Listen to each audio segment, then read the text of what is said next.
Nous poursuivons notre promenade littéraire avec Pascal.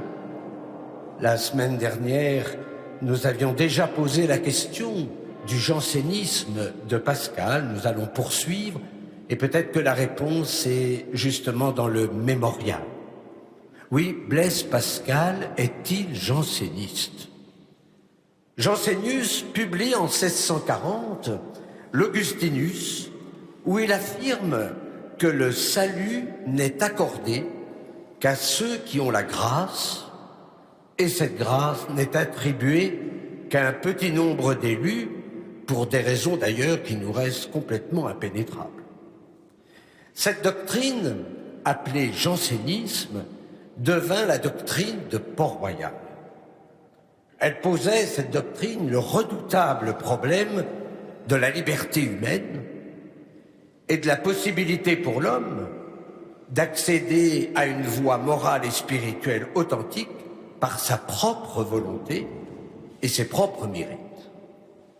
Et en limitant cette possibilité, le jansénisme mettait l'accent sur la corruption de la nature humaine.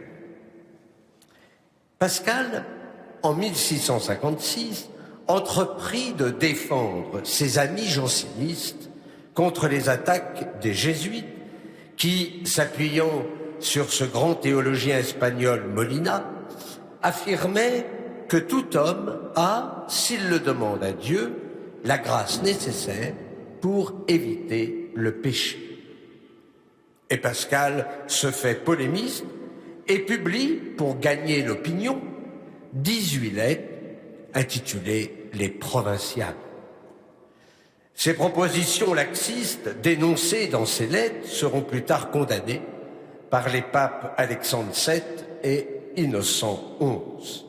Et donc c'est le début d'une lutte contre la morale relâchée qui se prolongera longtemps. Oui, osons le dire, janséniste, Pascal l'a été plus qu'aucun. Si l'on tient compte des prétextes historiques du jansénisme, nul, en tout cas, n'a plus senti le tragique du drame chrétien, le danger de l'adultération morale et religieuse. N'oublions pas, on l'a évoqué la semaine dernière, que Pascal est un converti et donc un être entier. Et pourtant, anti-janséniste, Pascal l'a été à l'extrême. Si l'on considère le fond secret de sa doctrine, de ses méthodes de pensée, le style même des dispositions et des orientations ultimes de son âme. N'a-t-il pas écrit à Mademoiselle de Rouennaise « Je n'ai d'attache sur la terre qu'à la seule Église catholique, apostolique et romaine, dans laquelle je veux vivre et mourir, et dans la communion avec le pape, son souverain chef. » En somme, le jansénisme de Pascal est superficiel, occasionnel. Il a été sûrement entraîné par un mouvement où il avait lui-même puisé les premières raisons de sa conversion. N'écrit-il pas dans ses pensées « Le Dieu des chrétiens ne consiste pas en un Dieu simplement auteur de vérités géométriques et de l'ordre des éléments. C'est la part des païens et des épicuriens. Mais le Dieu d'Abraham, d'Isaac et de Jacob, le Dieu des chrétiens, est un Dieu d'amour et de consolation. » Il est donc clair que pour Pascal, le Dieu de Jésus-Christ est un Dieu de miséricorde pour tous et non pour quelques-uns. L'homme ne peut atteindre à la vie éternelle sans une grâce spéciale qui est un don gratuit de Dieu. Et cette grâce, c'est une participation de la bonté de Dieu. Et elle n'écarte pas pour cela, d'ailleurs, le mérite pour l'obtenir, et encore moins le libre arbitre. C'est d'ailleurs ce que le jansénisme n'a pas compris. Alors pour illustrer cela, reprenons son mémorial. Peu de jours avant sa mort, un domestique a trouvé dans la doublure du pourpoint de Pascal un petit parchemin plié et écrit de sa main et une copie exacte. Pascal a écrit cela pour conserver le souvenir d'un moment qu'il voulait toujours présent à ses yeux et à son esprit, puisque depuis 8 ans, il prenait soin de le coudre et de le découdre. C'est une sorte de ravissement, on pourrait dire une sorte d'extase mystique, comme saint Augustin a pu la connaître à Ostie avec sa mère, sainte Monique. Je le cite. Lundi 23 novembre, jour de Saint Clément, pape et martyr, et autres au martyrologe. Veille de Saint Chrysogone, martyr et autres, depuis environ 10h30 du soir jusqu'à environ minuit et demi. Cette extase, elle eut lieu pendant sa prière du soir. Vous avez bien noté, sa prière du soir dure 2 heures. Mais, vous savez, quand on est en état d'extase, le temps passe très vite. Pourtant, l'extase est généralement très courte. En tout cas, Pascal, puisqu'il le note, sait que l'Église fête Saint Clément, un des premiers papes qui a joué un rôle important au début de l'Église, notamment pour maintenir son unité. Et il sait aussi que le lendemain, ce sera la fête de Saint Chrysogone. C'est dire alors que Pascal est attentif au calendrier liturgique et qu'il s'appuie sur la communion des saints pour sa conversion. Et Pascal est en train de préparer la fête du lendemain. Après avoir écrit cela, il écrit en majuscule le mot « feu ». Voilà l'expérience mystique. C'est sa vision, que l'on peut rapprocher d'ailleurs de celle de Moïse. L'ange de Yahvé se manifesta à lui sous la forme d'une flamme de feu jaillissant du milieu d'un buisson. En Exode 3:2, ce feu qui purifie, ce feu qui illumine, ce feu qui est celui de l'amour divin. Après avoir écrit feu, il écrit Dieu d'Abraham, Dieu d'Isaac, Dieu de Jacob, nom des philosophes et des savants. À travers ce feu, c'est bien la révélation du nom de Yahvé. Ce nom bizarre, je suis celui qui suis. Le Dieu unique, à la différence des dieux païens. Ce Dieu qui ne se laisse pas enfermer dans un nom. C'est pourquoi d'ailleurs les Juifs ne peuvent pas prononcer ce nom. Ce « je suis » pourrait se traduire par « je suis avec vous » et non contre vous. L'exégèse moderne voit dans ce nom l'expression d'une proximité secourable. Dieu ne dévoile pas son essence.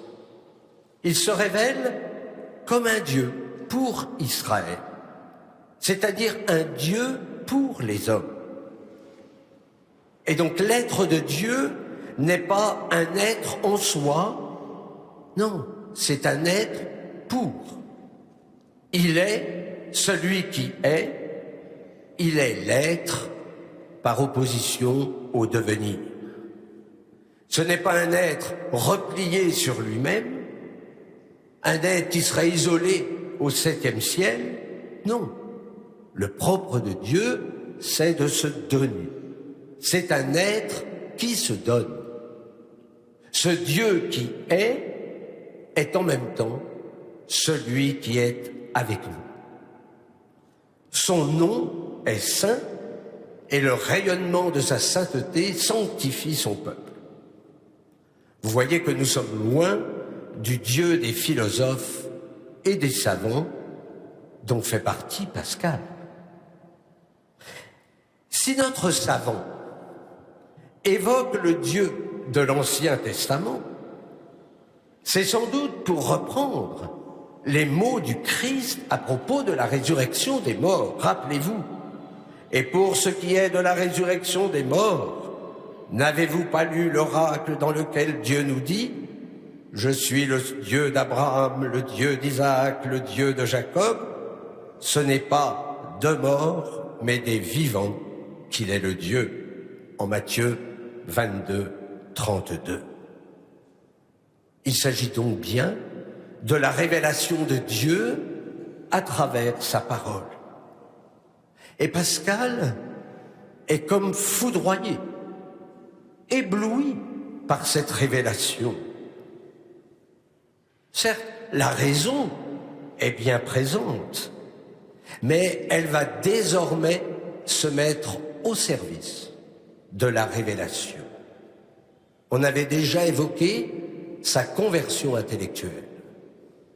Pascal entre là dans l'obéissance de la foi. D'où d'ailleurs la suite de son mémorial, certitude, certitude, sentiment, joie, paix, Dieu de Jésus-Christ. Après avoir évoqué l'Ancien Testament, Pascal alors contemple non pas seulement le Christ, mais le Dieu de Jésus-Christ. Et il n'oppose pas les deux testaments, bien au contraire. Il s'agit d'une rencontre qu'il vient de faire avec le Christ. À deux reprises, il dit certitude, certitude. Ce n'est donc pas une illusion, ce n'est donc pas un rêve, c'est une rencontre réelle qui va bouleverser sa vie. Le mot sentiment souligne sûrement une expérience intérieure. Et ensuite, Pascal ajoute les fruits de l'esprit, joie et paix. Pascal insiste sur le fait qu'il a été touché. Il y a donc une dimension affective.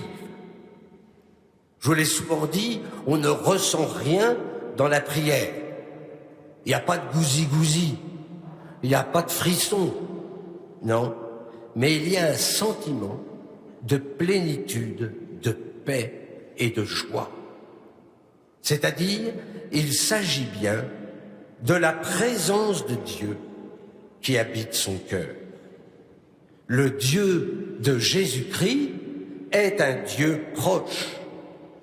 Et cette expression montre que le Christ est bien la plénitude de la révélation.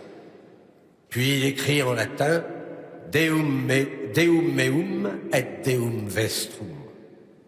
Pascal reprend la parole du Christ au chapitre 20 de Saint Jean. Je monte vers mon Père et votre Père, vers mon Dieu et votre Dieu, au chapitre 20, verset 17. La mission du Fils s'achève. Il est venu non seulement nous sauver, mais il est venu nous faire connaître son Père. La vie éternelle, c'est qu'il te connaisse, toi, et celui que tu as envoyé. Le Christ, il est bien le Fils du Père éternel. Ton Dieu sera mon Dieu, écrit-il. À cette expression se trouve dans le livre de Ruth, au chapitre 1er, verset 16. « Ne me presse pas de te quitter et de m'éloigner de toi, car où tu iras, j'irai. Où tu demeureras, je demeurerai. Ton peuple sera mon peuple et ton Dieu sera mon Dieu. » Le Dieu de Jésus-Christ sera également mon Dieu. Oui, celui que tu viens de découvrir est bien celui de Jésus-Christ. Mais c'est peut-être une parole entendue au fond de son cœur. Alors Pascal poursuit. Oublie du monde et de tout, hormis Dieu. Ce monde. Mais c'est la mondanité. C'est ce qu'il doit quitter pour se donner à Dieu. C'est bien un chemin de dépossession. Oui, je ne suis plus de ce monde. Mais il est vrai que pour faire une telle expérience, il faut se désencombrer. Ou si vous voulez, s'enfouir en Dieu. C'est en tout cas un appel radical à tout quitter pour suivre Dieu. Il ne se trouve que par les voies enseignées dans l'Évangile. Oui, il n'y a pas d'autre chemin pour trouver Dieu, puisque le Christ est venu pour nous révéler l'agir de son Père. Alors quelles sont ces voies enseignées par l'Évangile? Précisément, les conditions pour être disciple du Christ. Renoncer à soi-même, mourir à soi-même, se perdre, porter sa croix, vivre les béatitudes. Et alors, Pascal décrit grandeur de l'âme humaine. Rappelez-vous ce que je vous avais dit sur l'expérience d'Élisabeth de la Trinité. L'âme est le lieu de l'expérience mystique. L'âme est le lieu de la rencontre. Alors Pascal reprend saint Augustin. Tu nous as fait pour toi, Seigneur, et notre cœur est sans repos tant qu'il ne repose en toi. Père juste, le monde ne t'a point connu, mais je t'ai connu, écrit encore Pascal. Oh, c'est un verset de la prière sacerdotale qui jaillit du cœur de Pascal. C'est aussi le début du prologue de Jean. Ce fut le combat du Christ, faire connaître le Père. Eh bien, ce sera la nouvelle mission du philosophe et du savant. L'expérience mystique n'est-elle pas justement la connaissance de Dieu, fruit de sa rencontre? Alors, c'est le cri de Pascal qui résume cette expérience par le mot joie. Joie, joie, joie, pleurs de joie. C'est le Magnificat.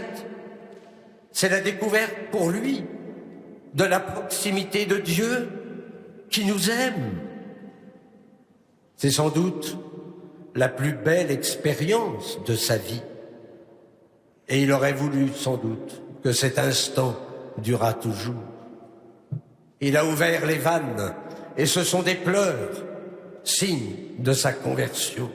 Là encore, nous retrouvons saint Augustin qui a pleuré lui aussi après sa conversion dans le jardin. Mais les pleurs sont aussi ce temps perdu sans Dieu. Je m'en suis séparé, écrit-il. Oui, il s'est séparé de Dieu. Et pourquoi? Peut-être à cause de sa raison, si encombrante. Peut-être par son orgueil. Peut-être par sa mondanité. Peut-être aussi par son jansénisme. Puis Pascal cite encore en latin un verset de Jérémie. Ils m'ont abandonné, moi, La Fontaine. Jérémie 2, 13. Il y a l'évocation de l'eau vive dont parle le Christ à la Samaritaine. Mais si Pascal s'est éloigné de Dieu, est-ce que Dieu s'est-il lui aussi éloigné de Pascal? Et c'est la question qu'il pose angoissé. Mon Dieu, me quitterez-vous? Mais Dieu ne peut pas abandonner ses enfants, que je n'en sois pas séparé éternellement. Ah, nous retrouvons notre Pascal janséniste, omnubilé par la peur de la damnation éternelle. Oui, Pascal est angoissé par le jugement. Saint François de Sales a connu aussi cette angoisse. Et c'est Dieu qui s'est révélé à lui comme un Dieu lent à la colère et plein d'amour. Il écrit ensuite, « Cette est la vie éternelle, qu'ils te connaissent, seul vrai Dieu, et celui que tu as envoyé, Jésus-Christ. » Jésus-Christ. Pascal, en citant Saint Jean, montre l'originalité du christianisme. En effet, après cette citation, il nomme 2 fois Jésus-Christ. Peut-être pour souligner les 2 natures du Seigneur, son humanité et sa divinité. En tout cas, c'est une supplication. C'est bien le Christ, l'unique sauveur, le rédempteur de l'homme. Et Pascal de rappeler dans sa prière son passé mondain. Je l'ai fui, renoncé, crucifié. Je m'en suis séparé. C'est une ultime confession. Il s'est séparé du Christ par son péché, peut-être par sa proximité avec Port-Royal, mais il utilise des termes pauliniens. Sans doute est-il à genoux d'ailleurs, devant un crucifix, d'où le terme de crucifié. Mais nous le savons bien, c'est en contemplant la croix que l'on prend conscience de son péché et de son manque d'amour. Mais c'est aussi en contemplant la croix que l'on voit l'excès d'amour du Père. Et c'est alors sa prière, que je n'en sois jamais séparé. Un peu plus haut, il a confessé qu'il s'en était séparé, et maintenant, c'est sa supplication. Il ne se conserve que par les voies enseignées par l'Évangile. Voilà, il a renoué les liens avec le Christ grâce à cette extase. Et il demande la grâce de la fidélité, de suivre le Christ jusqu'au bout. Il achève son mémorial ainsi, renonciation totale et douce. La renonciation reprend l'Évangile et la douceur montre que Pascal est maintenant bien loin du jansénisme. Puis le parchemin ajoute 3 lignes dont on a du mal à déchiffrer le texte. Et les spécialistes pensent que Pascal a ajouté « soumission totale à Jésus-Christ et à mon directeur, éternellement en joie pour un jour d'exercice sur la terre ». C'est le verset 16 du psaume 118 qui achève l'ensemble cité en latin.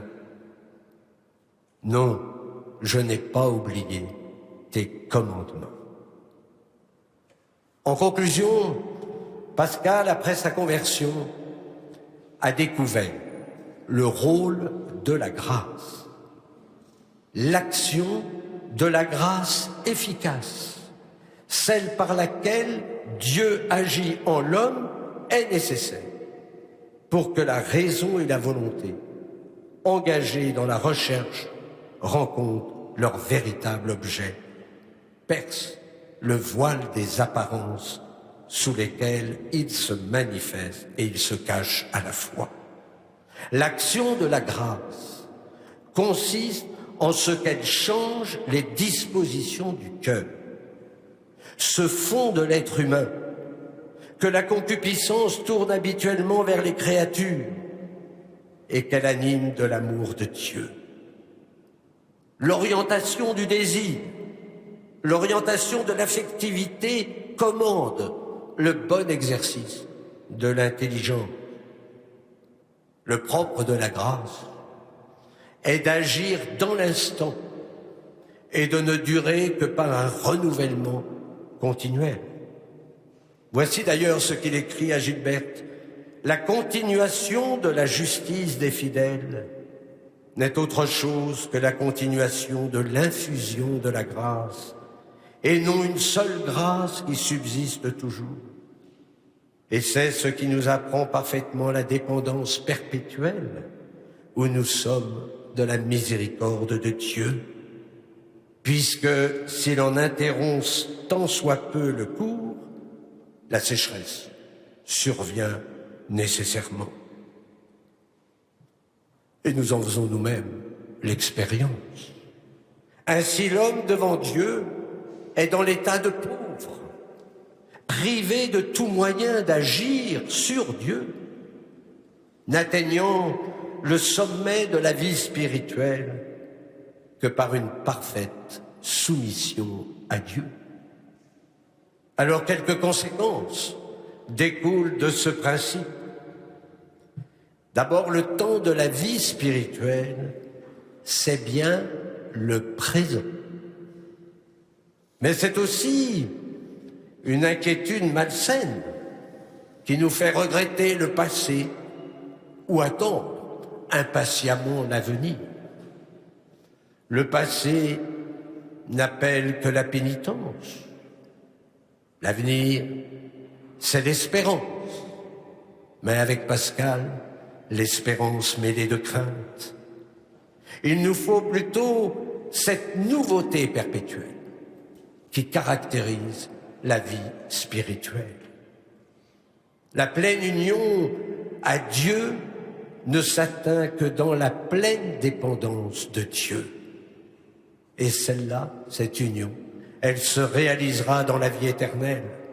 Mais le chrétien peut s'en approcher pendant sa vie terrestre. Nous le savons bien.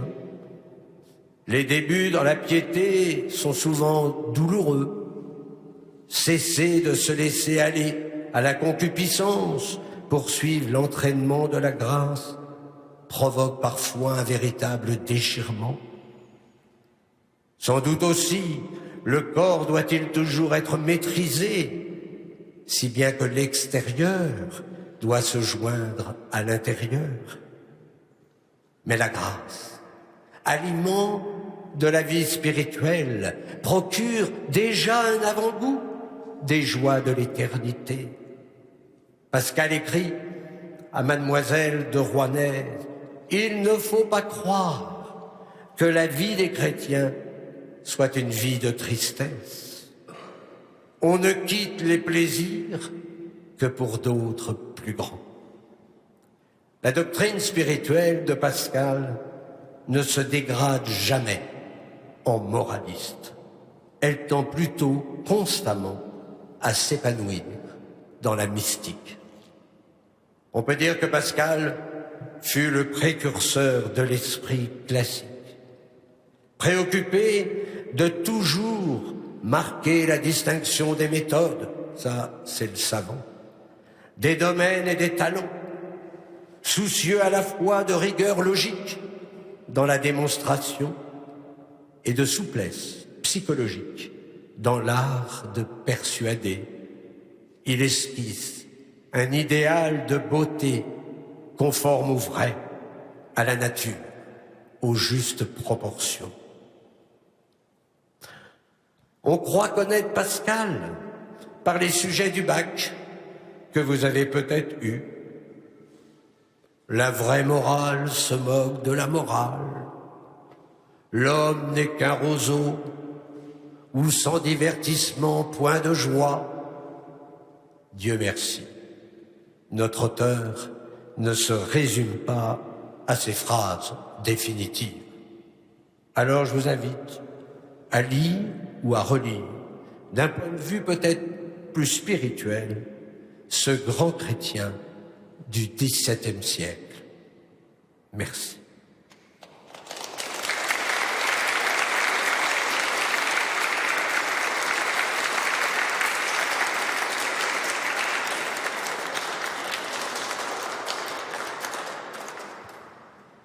Merci. Alors la semaine prochaine,